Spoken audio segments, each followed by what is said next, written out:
Welcome to a very special edition of the Jon Krawczynski Show. We're joined today by Steve Terry, who's already shaking his head. We'll embarrass him about 18 times during this show. We love having Steve on the informed, intelligent fan perspective to add to Jon's expertise on the Timberwolves. This, of course, is part of TalkNorth.com. We're coming to you from the Aquarius Home Services Studios. We also are presented to you by Lexus of Wayzata and Maplewood. We also want to welcome Great Clips. Great to have Great Clips aboard with our other great sponsors. Of course, Steve was our first great sponsor. He's one of the reasons we exist today. And the cool thing about Steve, too, is, as you know from watching all the commercials, he's around the Wolves a lot. He has connections, so he can offer some insights as well as Jon. So let's get to it, gentlemen. Timberwolves against Nuggets.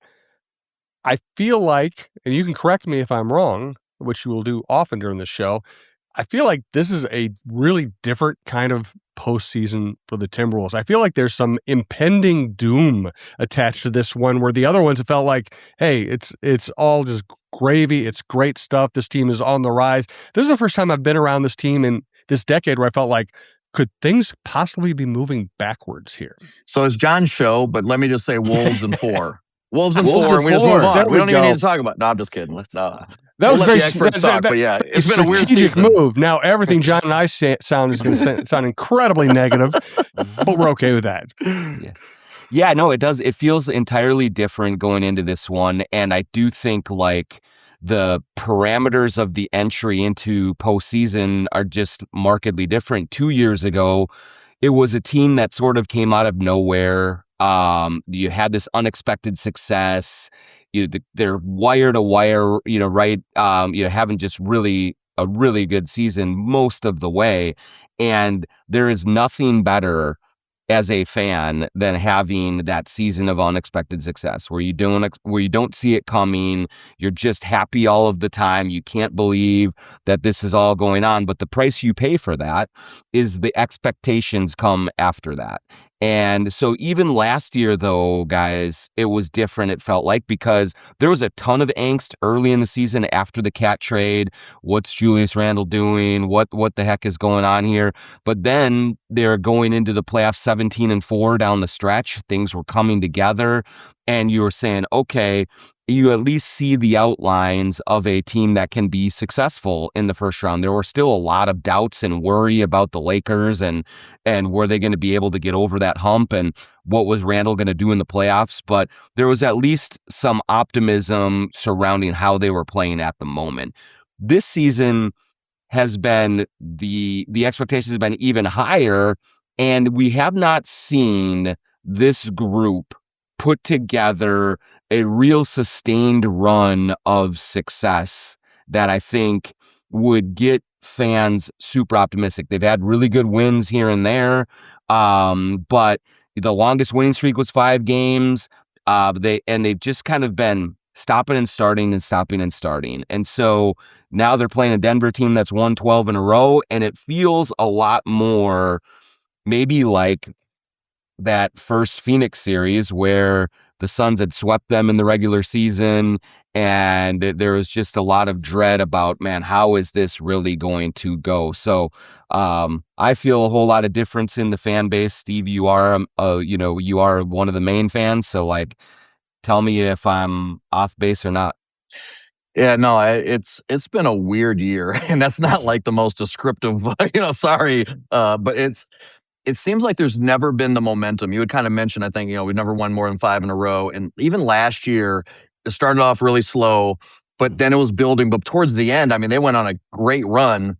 And that just doesn't seem to happen here. And it could be injury. We've had, the knee gates. I don't know what's going on with everyone's knees. And it's just like, it's been weird. I think also, this is just blasphemous to even say, but as Wolves fans, we've been to the Western Conference Finals 2 years in a row. And so not that you expect that, but it is very different than can we make the playoffs? Like that should not be a question anymore. Mm-hmm. And then the problem becomes, if we're used to that success and you kind of, in the history of the NBA, you see linear growth. You see the younger teams, they kind of butt their heads, like, again, Pistons versus Celtics, or whatever, Celtics versus Lakers. It's always like kind of you hit and then you break through.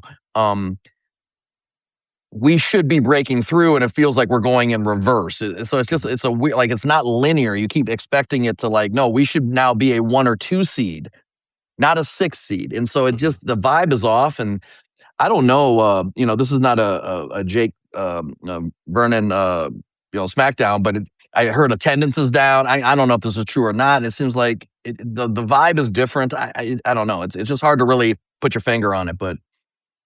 Yeah, I think that's exactly right. And when you look at, not only this, they have the exact same record as last year, 49 wins. And so you look and you wanted to see this team take a leap. And what I think the Timberwolves said themselves, and what I truly believed at the start of the season, was, here's a team that has been through the battles of the last 2 seasons. They have the continuity of same coaching staff, of much of the same roster. And, Naz Reid got paid, Julius Randle got paid. And so you're looking at, there should be kind of relative harmony with the contracts. And I think we all expected them to take a step forward. And there's 2 sort of concerning or themes that jumped out. One is, not only did they not take a leap forward, but there were teams in the West that got a lot better. I mean, Oklahoma City had another great year. San Antonio has jumped up. The Lakers, before their injuries, were looking like they were vastly improved. Houston was better. And so while the Wolves seemed to be stuck in one place, a lot of other teams were surpassing them, improving, and doing all that. But the second thing that was, I think, the harder thing for me to sort of process throughout the season is that all of these guys, it was clear that at least to me, it was clear that it's not a lack of talent on this team. It is a lack of buy-in to the regular season. And you want to see a team that got beat 4-1 in the last 2 conference finals to come and play with an edge in the regular season.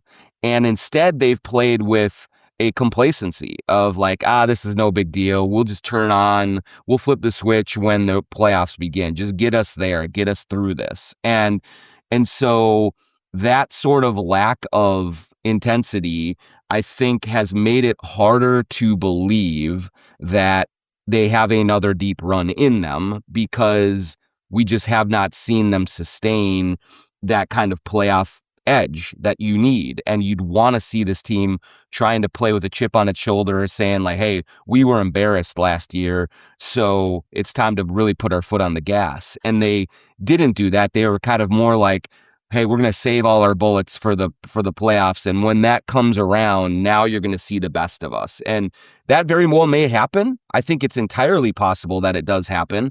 I would not be surprised at all to see them win this series. But if they do, it will be with a completely different attitude and execution than we saw in the regular season. And that's the hard part of trying to envision it. They talk about like, is the switch going to flip? And well, it needs to. And I know, Jon, you're not into ripping people. Jim does more of that. But I mean, the lack of intensity, like, who's to blame? Yeah, I know. I think it's a great question. And I would say, like, it does start with your top guys. Anthony Edwards doesn't try as hard defensively in the regular season. Like, it just has not happened yet. Julius Randle goes through kind of ups and downs in terms of his ability to be locked in and doing everything that they need him to do. And Rudy Gobert is sort of much more volatile as a player, not in terms of his focus and his attention, but just in terms of his ability to be effective offensively. And so when your main dudes kind of will have an approach in the regular season of, we're not going to sweat this, it's going to be fine. It is hard for the rest of the team sometimes to follow or to change that up and bring that different energy. I think Bones Highland has tried to do it. I think Kyle Anderson is trying to do it. Rudy. Rudy's had some words that are coming out of the meetings where you're like, ooh, that usually is behind closed doors. Yep. So there's been some frustration there. You have Mike Conley. And so they're trying to do it, but really ultimately your best guys have to set the tone. And Ant was incredible offensively all season long, just an unbelievable season for him that way, and in unveiling new elements of his game and being great in clutch situations. But the thing that makes him a superhero is when he decides that he's not just playing offense, he's playing defense. And so I actually expect that game 1 in Denver, you're going to see a completely locked in Anthony Edwards on both sides of the ball. And then when that happens, the entire team follows suit. And so that's their main hope. But yeah, I think during the regular season, the malaise kind of was generated by the biggest checks in the room, kind of just taking it easy for the most part. I have something positive to say. I want to just do it just to shock Steve Terry. First of all, once again, welcome to Great Clips. A great haircut is always a mood booster, but it's even better when it's convenient too. That's why I love online check-in at Great Clips. I just check in from my phone and get a ready next text when I'm up next. Plus, with the convenient hours at Great Clips salons, I can get a haircut even when I'm really busy. So if your hair and your mood could use a boost, download the app today. Great Clips. It's gonna be great.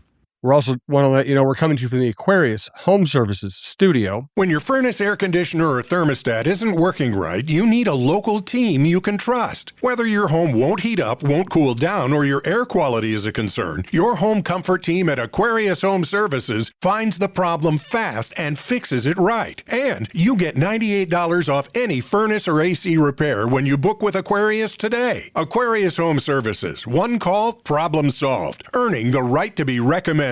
Schedule today at AquariusHomeservices.com.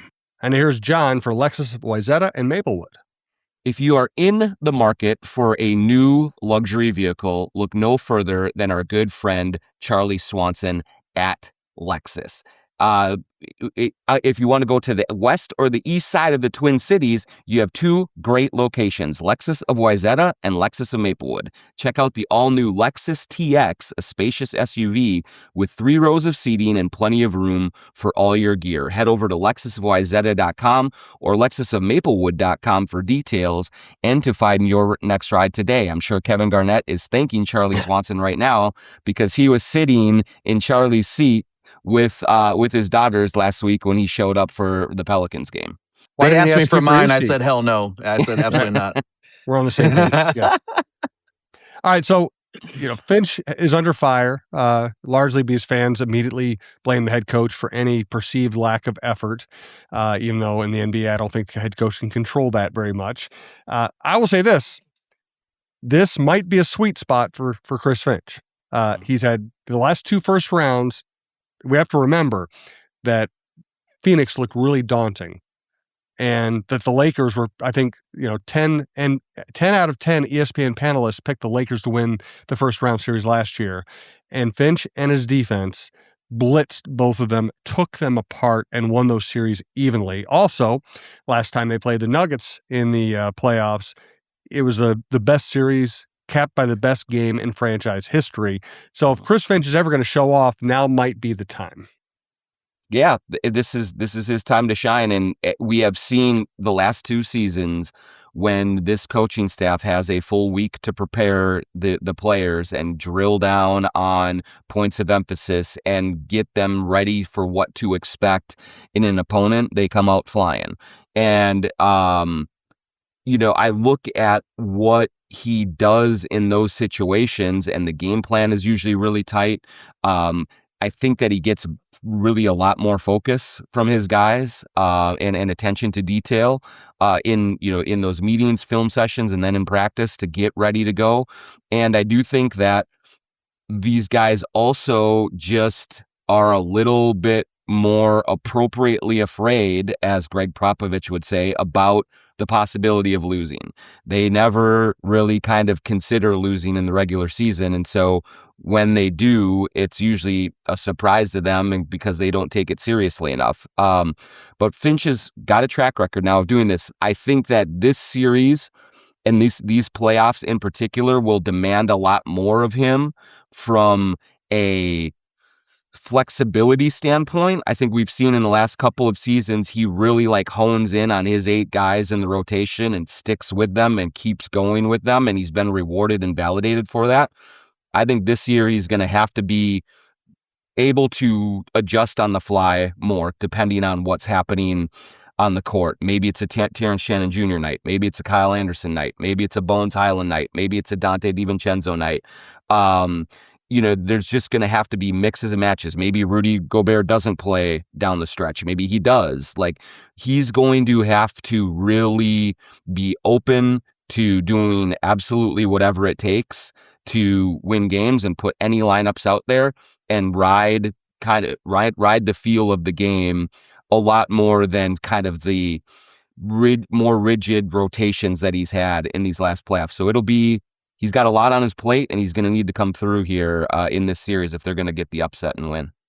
I'm very curious as to the playoff rotation because, we have a lot of injuries and different people have shown up, with Bones and TJ and, Beranger. I mean, like, they show up and they do things that they're not supposed to do, but then the playoffs come and it just gets locked down. And, you get it, you want to stay with the main core, but part of our advantage is maybe to have some of the younger guys and a little further down the bench and, maybe they're a little bit fresher. So that'll be very interesting to see what happens. And also, you play the Nuggets, then maybe San Antonio, and then OKC, like, holy mackerel. Yeah. Like that's ridiculous. And if he makes the Western Conference Finals through that gauntlet, it certainly cements him. Although, as you had mentioned, there's a certain portion of the fan base that just, they always want what's shiny and new. And, hey, where's Micah Nori? Like, he's the, it's like, he's got the great quotes and Micah's a phenomenal dude. I mean, and obviously a great coach. I'm sure he'll be a head coach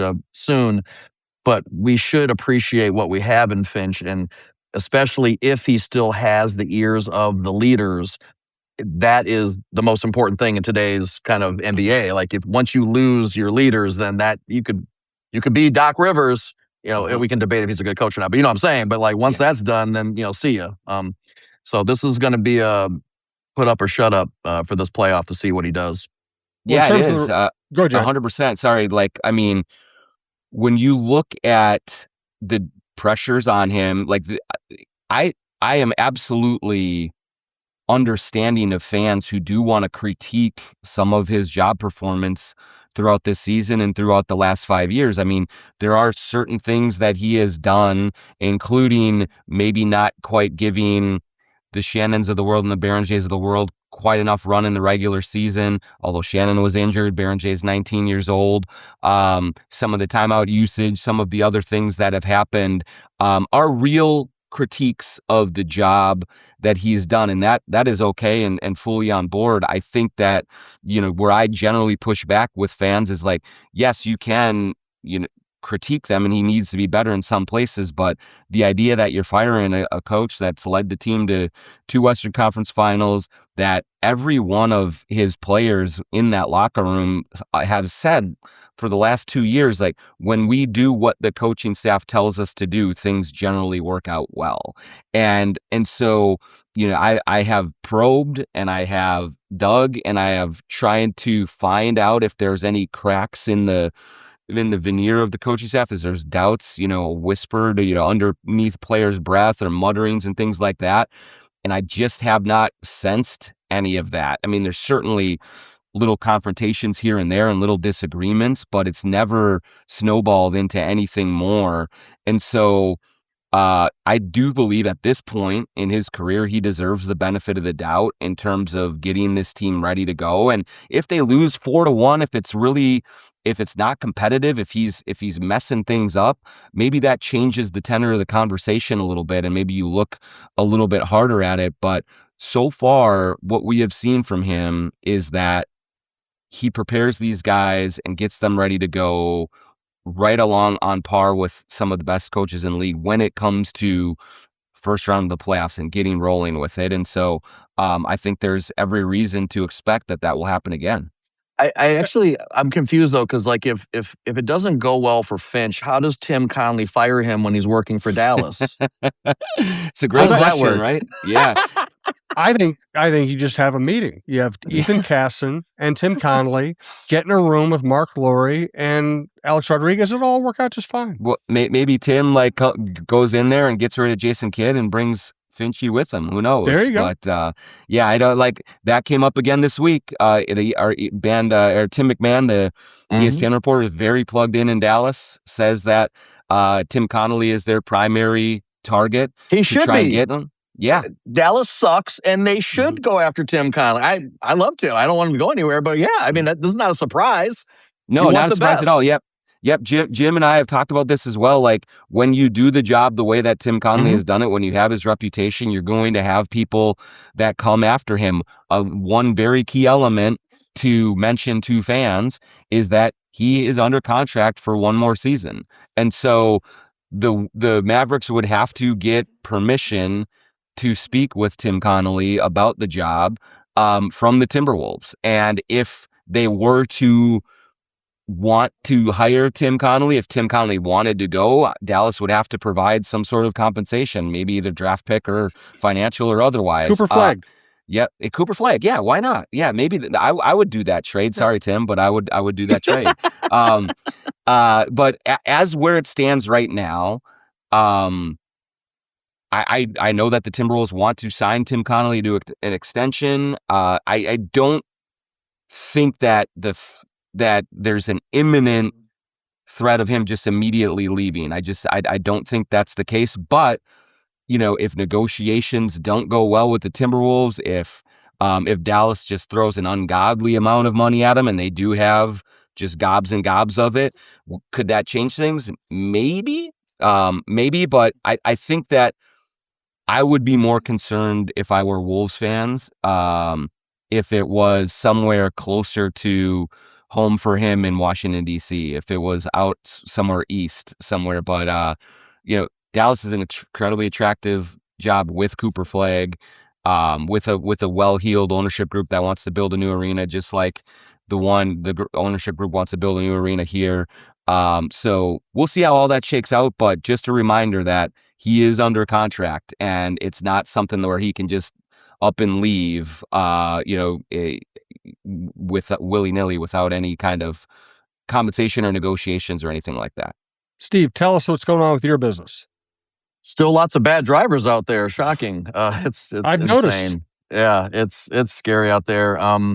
Yeah, I mean, snow melts, and now we got motorcycles and people on the lakes, and dogs out and about. Everyone's causing havoc, unfortunately. So, yeah, I mean, everyone knows that you're injured, give us a call, 612-TSR time. It's branded on my arm. I took it off for the Super Bowl. But anyway, yeah, I mean, it's ridiculous busy, and I guess it is what it is. Just try to be safe out there.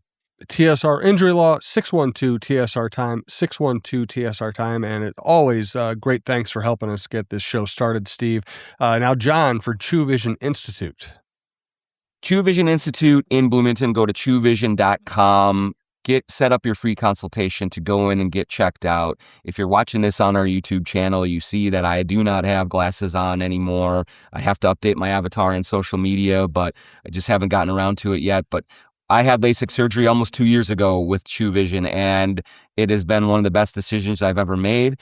2 years later, I still see completely clearly, no need for glasses, no need for contacts. I love that I did it this time of year when I'm traveling a lot for the playoffs, and you're in the shower in the hotel and you don't know which bottle is the conditioner and the shampoo because you can't see. Well, I can see it totally clearly. My life is so much easier with LASIK surgery from True Vision. So go to truevision.com, set up your free consultation, go in there, get checked out. They will run you through a thorough examination. They are the nicest people in the world, and they will help you get to the right vision correction methods for you. truevision.com in Bloomington. So we were talking about the rotation.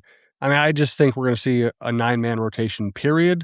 But am I wrong, John? And I think if any of the distant bench players play, it's going to be Shannon in certain offensive situations. What do you think? Yeah, no, I do think like 9 makes sense to me, and I do think that 9th spot has to be fluid and flexible. when you look at what a certain game is going to need, do they need defense? Do they need offense? Do they need energy because just kind of getting downhill? Do they need rebounding? Do they need steadiness? Like it's Mike Conley, it's Kyle Anderson, it's Terrence Shannon Jr. Mike Conley shooting the ball really, really well from three right now, by the way.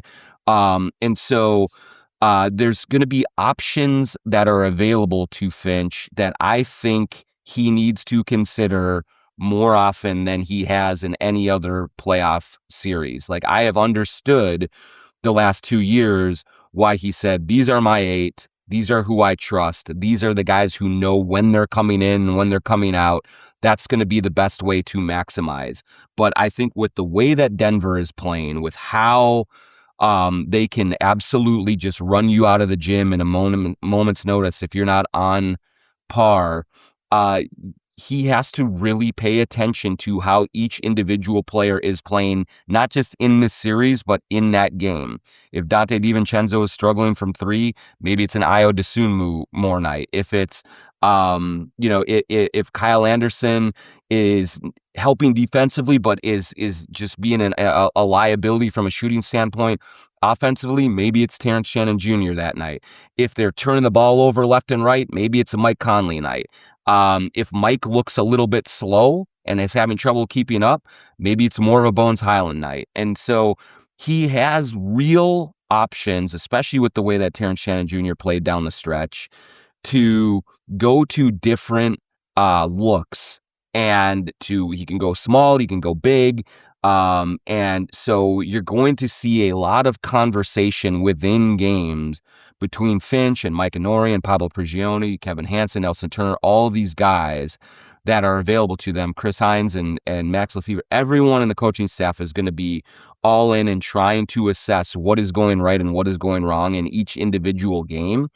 And the need to be nimble is just going to be greater than ever. And so I'm fascinated to see how sort of disciplined he is in terms of following his own message. His first message to the team after their first practice this week was, it's time to check your egos at the door, sacrifice, and do whatever it takes for the team. And that is clearly laying the groundwork for, hey, if I've got to sit you down, I don't want to hear any grumbling. And if I'm asking you to play defense and not take as many shots, I don't want to hear any grumbling. Like, that's the message that he is conveying.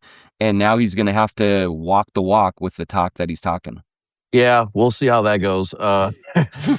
It just, sitting where I'm privileged to sit, you hear and see a lot of things.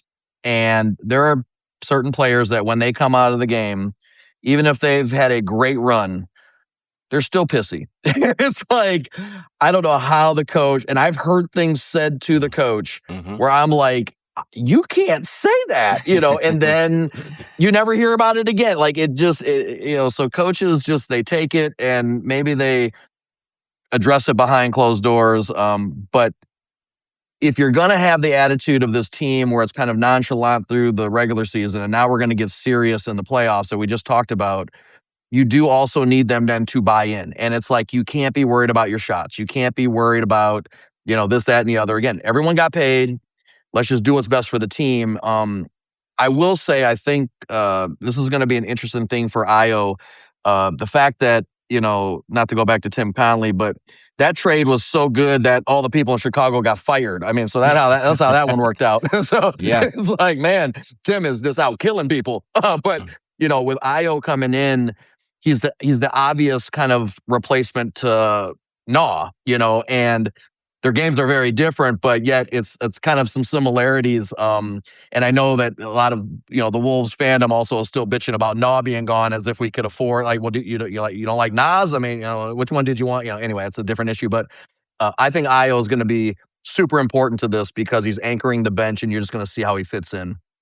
It's a great point, Steve, and I think like that is something to revisit right now. And let's soberly look at what they have this year versus that series. Now, first of all, there is no question that the Wolves are going to miss Nickeil Alexander-Walker's defense in this series. He is a better defender than Ayo Dosunmu is, especially for Jamal Murray. And the way that Nickeil kind of navigates screens, the way that he doesn't sort of let other teams really kind of get to him and get into his body. I think that was a huge thing for what these guys really had so much success with defensively against the Nuggets in that first series. But what I also want to point out, and it is that in the reality of that Denver series, and really throughout a lot of the playoffs, Nickeil, from an offensive standpoint,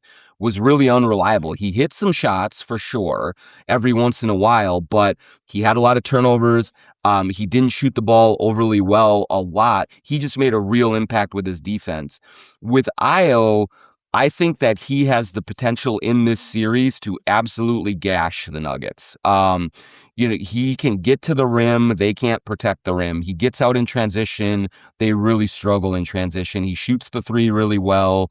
And he can space the floor. And so, he may not be exactly what Nickeil was defensively, and I know that Nickeil is having an amazing offensive season for Atlanta, but when he was in Minnesota, he was not giving them 15, 18 points a game. He was giving them like 7 or 8 points a game in the playoffs. Ayo's averaging almost 15 points a game since he came to Minnesota. And so if he can be a real factor, breaking the paint, getting to the rim, knocking down threes, that's, I think, their best chance to really compete in the series, because they are not as good defensively as they were that year when they were number one by a wide margin. I think there's going to be some games where they have to just outscore the Nuggets, which is a huge ask, given they're the number one offense in the NBA. And I think Ayo will really help with that regard. And just think, he only cost us a first-round pick. I mean, that's amazing. Number 8 pick. I mean, we got Ayo. Here we go. Number 8. Yeah, worthwhile. All right. Let's thank, like our last commercial break, let's thank Princeton's Liquors. Princeton's Liquors in Maple Grove. Bill Princeton and the Princeton family have been in the liquor selling business for decades and decades. Go into the Maple Grove store. You will find an unbelievable selection of anything that you're looking for maybe a Timberwolves watch party. They have wine, they have beer, they have cocktails, they have THC seltzers and gummies. Their expertise comes in craft beer and in bourbon. So if you're looking for something unique to bring to a gathering to kind of wow your guests, they got you covered. If you're looking for something just more affordable, they have you covered as well. So go to Princeton's Liquors in Maple Grove. Tell them the Jon Krawczynski Show sent you. Say hi to Bill Princeton and the Princeton family. They've been there forever. They'll keep being there. Can I just say something on that just real quick? I actually visited Princeton Liquors and bought some bourbon. And I do not get paid to say this. I have nothing to do with it. In fact, I'm paying to probably be on this show. So this is just honestly a little known fact. My wife got her eyes done at True Vision. That's a true story. Yeah, she got LASIK, loved it long before you guys were ever there. But they're great. And anyway, I was at Princeton Liquors and I was looking for some bourbon. And I did go up and I said, "Hey, did Jim and John say hello?" And the guy looked at me. He's like, "Really?" And I go, "Yeah." And I'm like, "Oh my God." And he kind of looked at me like the zoo animal look where he's like, "I know you too." And I'm like, "Oh, you don't know me. Never mind." But yeah, I mean, it actually is a great place. They have a phenomenal selection. I don't drink a ton of bourbon, but I like kind of cool stuff. And they had a really nice selection of some eclectic choices. But anyway, so send me my check. Thank you. There you go. You got it. It's in the mail. Also, I want to say that I'm wearing out my sglambshops.com sweatpants. I may never wear real pants again. sglambshops.com is the place to go for the most comfortable casual wear that you can find. Use the promo code JONK20 for 20% off anything you get at Lamb Chops. This is Lamb Chop season right now. Jordan and Craig and everyone over there, they're putting out just unbelievable stuff. It's stylish. You can wear it out in the North Loop on a Friday night. You can wear it to Target Center and fit in with like literally thousands of Wolves fans who have Lamb Chops gear on, or you can just chill at home while you're watching the game on TV and be completely comfortable. They have hoodies, they have sweatpants, they have sweaters that you can wear to work, as I have done. with lamb chops. They have all sorts of, they have hats, they have whatever you want. Some of the best shorts that I've ever worn are lamb chop shorts. So go to sglambchops.com, promo code JONK20 for 20% off anything you get at Lamb Chops. Do we have a Twitter question today for the end of the show, John? We do at the end of the show, yes. Cool. Okay, well, we'll get to that. Sponsored by sglambchops.com. All right, let's get into the matchup. Who and how will the Timberwolves end up forcing Jamal Murray to throw crap on the court? Who's going to be the catalyst to making Jamal Murray absolutely lose his mind? Yeah, this is going to be, I think, the key to the whole series, guys, because they absolutely took Jamal Murray apart in the last series. And part of the reason for that, I believe, is that Murray was dealing with a calf injury. He was not fully healthy. He was a weakened opponent. And Alexander Walker, Jaden McDaniels, Anthony Edwards, they just hounded him into submission. That is not the Jamal Murray they're going to see in this series. He has been incredible all season long. He's had an all-NBA caliber season. He is healthy. He is moving a lot better. He absolutely torched the Wolves in the regular season. And so how they go about attacking him and trying to at least keep him from going off for like 38 is going to be just one of the biggest keys to their chances to win. I think you'll see Jaden McDaniels on him a lot because they used to have Jaden McDaniels on Michael Porter Jr. and basically try to erase him from the series, which worked, and then had Nikhil or Ant or Mike Conley or a few others chasing Murray around. They don't have to worry about Michael Porter Jr. I know Cam Johnson is playing a lot better, but I think he's a different kind of player.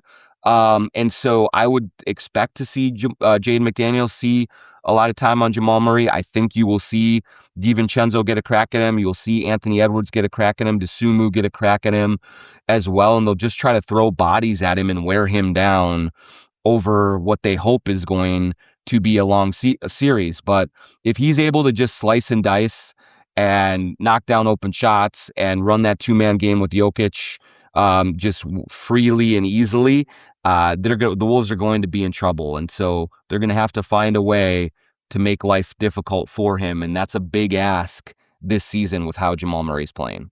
If only we had Chris Dunn.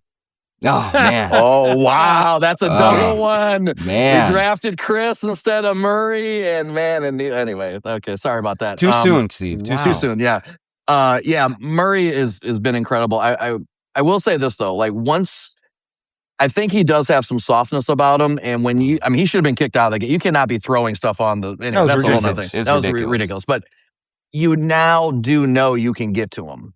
Mm-hmm. And if you get into his body and beat him a little bit, maybe it starts to creep back in. And that's all you can hope for. They kind of takes me to a different deal as with Jaden. Why is he not being mentioned as clearly all defensive teams? Like, I don't get it. I mean, like, everyone, when you watch the games, you can see what's happening, but yet when they come out, like the multi-teams for all defensive, you don't even hear about them. It just seems weird to me. But anyway, I mean, you can answer that if you want, but Jaden is a unique specimen because of his length and his desire to play defense. And you put him on Murray, and then you got Gobert on Joker, and then we got something to talk about. But it'll be very interesting. I think you can break him. You just got to get up in his body. Yeah, I think Jaden on that, it's a good point. If you talk to the Timberwolves, anyone who plays with him, they just believe that he's not only an all NBA defensive player, but he's a DPOY candidate. Like, that's how highly they think of him. I think one of the reasons that he has not gotten the shine this year kind of nationally is the Timberwolves defense has slipped a little bit from that number one with the bullet unit a couple of years ago. But when you look at what Jaden is required to do every single game, and it's not just guard on the ball, it's also move off the ball, it's also protect the rim. He just is as a versatile a defensive player as there is in the league. And I think that sometimes because he doesn't have necessarily a defined role, that he's doing so many different things, that maybe it gets overlooked a little bit or it's harder to recognize. But there's no question that he's had an amazing defensive season, and there's no question that if the Timberwolves are going to win this series, I think that this is going to be a Jaden McDaniels series if they do it. And it's not only going to be what he does defensively against Murray or against Johnson or against Christian Brown and Gordon and everyone. It is going to be that he is also having a very efficient offensive game and getting out in transition and scoring, breaking down weaker defenders off the dribble and getting to the basket for that mid-range pull-up that he has. The nugget for all of the angst and consternation about the Wolves not having an answer for Jokic, which they frankly they do not have. Nobody does. Nobody does, and the Nuggets don't have an answer for Anthony Edwards. And so if the Nuggets throw a bunch of attention at Edwards and try and get the ball out of his hands, McDaniels is going to have a weaker defender on him and is going to have opportunities to score and to have a big series. And so if he comes through like he has for a lot of this season, he's had a phenomenal offensive season as well. That is going to be a big pathway for the Wolves to have a chance to win this thing. Wolves in 7. That's what I said. Yeah, that's what I said. I don't know.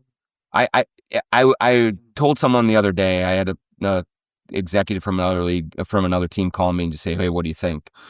And I said, this team is the most unpredictable in the playoff field, either side.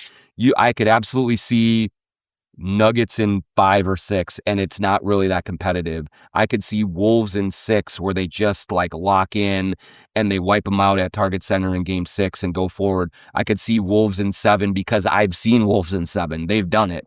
And so the variance that is kind of in their game and in their ability is super high. And they have said all season long, we'll be fine when we get to the playoffs. We'll be fine when we get to the playoffs. Well, it's time for them to put up and shut up because they're in the playoffs now, and let's see them lock in. I'm slightly concerned about Ant's knee and Jaden's knee and Naz's shoulder and all of these things. I do think that's something to watch. I mean, similarly to how Jamal Murray was compromised in that series 2 years ago, I think that there's going to be a lot on Edwards in particular physically. When you hear Steph Curry talk about the same injury and how you can wake up one morning feeling great and then you can wake up the next morning and barely be able to walk, I think it's unpredictable what we're going to see from Ant from a health standpoint. But if he can find a way to heal his body Wolverine style like he has so many times before, they 100% can win this series. They can beat San Antonio. You know, they can give OKC all that they can handle, or they could lose right away in the first round. And this season the off season is starting a lot sooner than anyone wanted to. It'd be nice if Nas can get his shoulder together. I was having dinner with him the other night. I'm just kidding. Look at you. I'm kidding. I'm completely joking. No, but on a serious note, like you can tell he was off. Like and you can tell how frustrated he was. And I know he's had a couple good games, and you just hope that rhythm's coming back. He's had a hell of a year, starting with obviously bad news, and then it's been an up and down year for him. But if he can get it together and get on a roll, then that really, really helps everything else. So we'll see how that goes. Yeah, I'll a kind of stat to kind of look at, which it will be in The Athletic here this week. Nas, Reed, Jaden McDaniels, and Anthony Edwards have played 113 more games together than any other active trio in the NBA.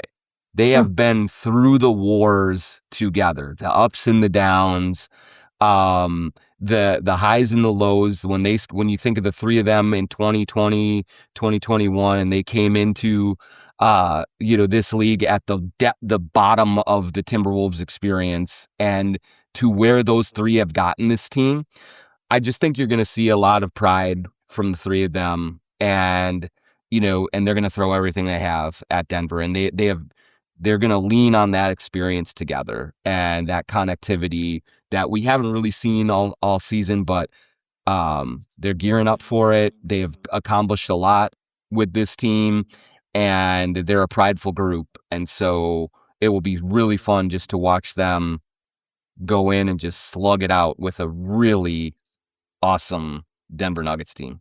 Let's get to our Twitter question, and we're going to wrap up the show with a final thought from Steve and from Jon. What is our Twitter question of the week, Jon? Yeah, this one comes from Lars Stromberg. In previous years, the non-Jokic minutes were crucial in beating the Nuggets. With the replenished Denver bench, what should expectations be when Jokic is on the bench? And it's a great question because I do think that these Nuggets are more prepared and more equipped to handle non-Jokic minutes than they have been ever before. And so I do think that one of the things that the Wolves really have to hone in on is maybe a similar scenario to what they've had with Jokic in the past, where if he has 45, you shake his hand and say, yes, you're doing it. But what they want to prevent is the 17 assists and getting Hardaway going from 3 and getting Gordon going from 3 and getting Cam Johnson going and getting Bruce Brown going and all of those kinds of elements that they have available to them. They have to try and keep the other role players from getting in a real rhythm. And this team has shown improvement since Kyle Anderson came aboard, of being able to be a team that can be a little bit more resistant defensively when Rudy is sitting. But they're going to have to be a lot more locked in defensively, especially when Rudy goes to the bench, because this Nuggets team is deep now. And when they get rolling and when they're flying around and, drive and kick to open 3-point shooters, man, they are really difficult to deal with. And so they're going to have to hope that maybe Cam Johnson's a little nervous in these playoffs. Maybe, maybe Christian Brown's shot is not falling at all. Maybe Aaron Gordon kind of comes back down to earth as a 3-point shooter, and they're just going to have to contest. And when Jokic sits, they have to pounce. Like, they have to get out in transition. They have to score, and they have to win those minutes. All right. Final thought, Steve Terry. Yeah, I was watching the final game. First of all, FanDuel, it's been great. Goodbye. Okay, anyway. A rough watch, yeah. That was very emotional. Yeah, it's just brutal. No, but what I was going to say is Jim Pete gave some flowers to Michael Grady in the final, and it's awesome. And Michael Grady is phenomenal human. I've gotten to know him just a very, very little bit, but just a great dude. And obviously his talent is now known, to the world, and probably not going to be hanging out in Target Center very much. But what I wanted to say was, let's not also forget Jim Pete. Mm-hmm. Dudes, he's so good at what he does, and he has been with a variety of people, and it's always good, and he's the common denominator. So I just want to give him his flowers to say, keep doing what you're doing. Please don't leave us. We love you. And just, he's just so phenomenal. And it's been interesting with him and Horton, kind of blending, and Al also is doing a phenomenal job. I don't know if people understand how hard it is to do a radio version and then switch to TV and go back, and like that is incredible. But Jim P, we love you, and don't ever leave us. Good stuff. It's a great Jon, point. wrap up the show. Yeah, it's a great point, Stephen. That one of the really unfortunate things is, in the past, the first round of the playoffs, you would have local broadcasts as well as the national. Now with this new agreement, it's only national. And so, we love when Michael Grady's on the call. I think Kevin Harlan's going to be on the call on Saturday.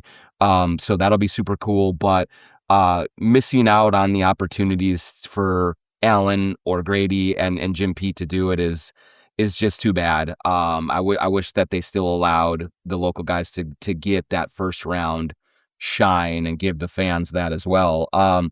My final thought is just like, I can't wait, man. Like, this is, would I have rather seen the Wolves play the Lakers in round 1 just for, to know that I was for sure covering 2 rounds of playoffs? Yes. I would have rather seen that. I think it's the better matchup for the Wolves.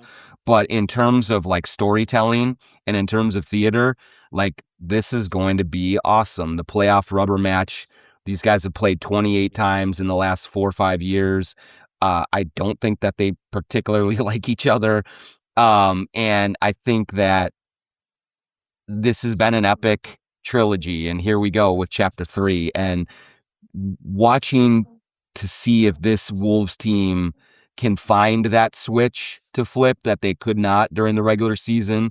And if this has just become a team that is so experienced and so ready for the moment that they know when to turn it on, I'm just fascinated by it. So cannot wait for Saturday, 2:30, I think, local time, right? And 1:30 there to just get this thing going and see what happens. It's this is the most compelling matchup in the first round of the NBA playoffs for me, and I think it's going to live up to the billing. LFG, baby. Let's go. Yes, sir. Wonderful to be with you guys. Thank you so much for everything that both of you do, both of you have contributed to the network and the show. I really appreciate it. It's going to be, and I always hope for a long playoff run for selfish purposes. It's just fun to have these conversations and cover this team. So let's all hope we are talking about this for a long time to come. For Steve Terry and Jon Krawczynski, I'm Jim Suhan. This is TalkNorth.com, and we'll talk to you next week.